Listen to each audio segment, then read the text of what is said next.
We will not allow sub-Saharan Africa to escape that. Okay, we do everything to keep sub-Saharan Africa where it is, also impoverished. It's absolutely vital for the prosperity of everyone else. So let's get clear about that. Okay, and this means all the economic structures, all the global institutions, and the economics we teach everyone is all designed to keep Africa exactly where it is. And whether it is Europe or US or now China, it's always the same. We need Africa to be impoverished because we need those raw materials and we need them dirt cheap. Okay, so that's the message. It doesn't mean to say that there's nothing Africans can do.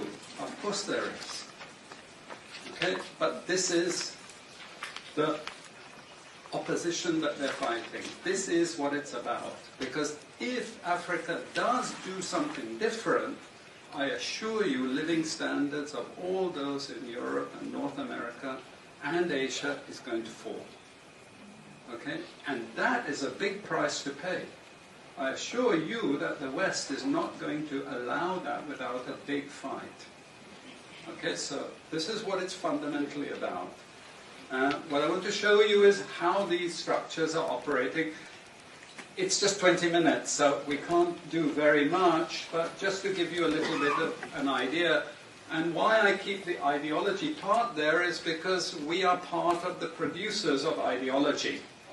At universities and academic institutions, we are complicit in this whole enterprise. Okay, so the job of many Western academics is to convince Africans they have to keep doing what they're doing.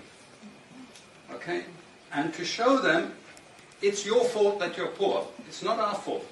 It's your fault that you're poor. You know, so this is what we do in academic institutions, and I want to show that as well. We just start. This is what it's basically about, so you know what it's about. But I want to just show you the extent to which Africa is specializing in the production of raw materials and basic agricultural goods. We know the basic forces that have caused this underdevelopment. We know it's colonization. I will not discuss that very much because my colleague speaker is going to go into some aspects of this.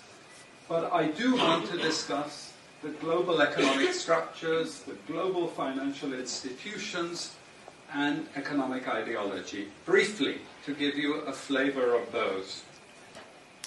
Let me start with this. You can't really see it so easily, but if those of you who are interested, you want the PowerPoint, I'm sure we can make it available to you.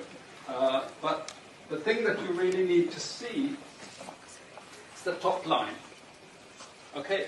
And the extent of dependency is captured by this statistic at the top. Okay? And you compare it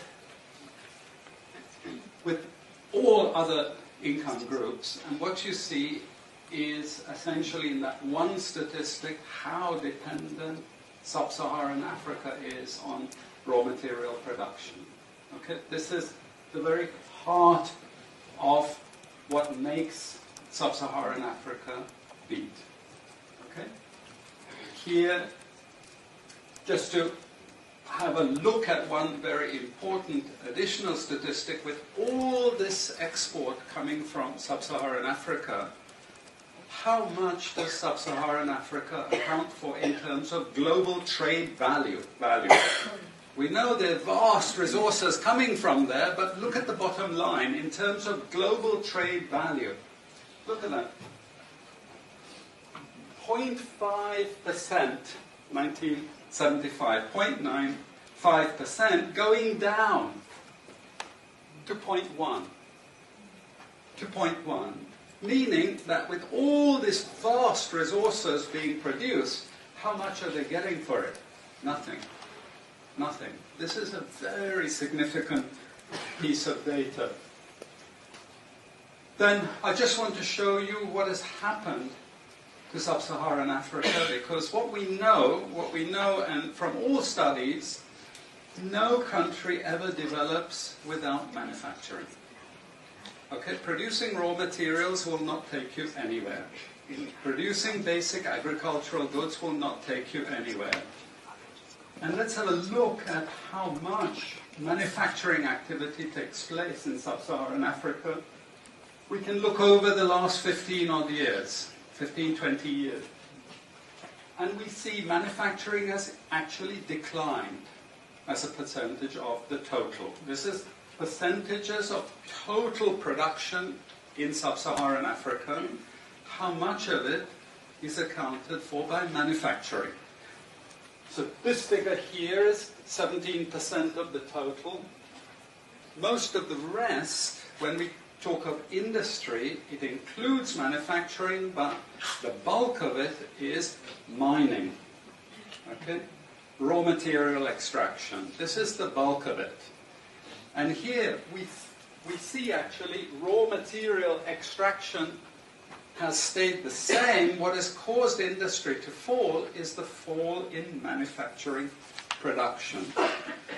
This is deliberate because we will never, as Western economists, as Western policymakers, we cannot afford to allow Africa to industrialize and start producing manufactures. Okay, so we will do everything to stop that. And I'm going to show you how we actually block that. It's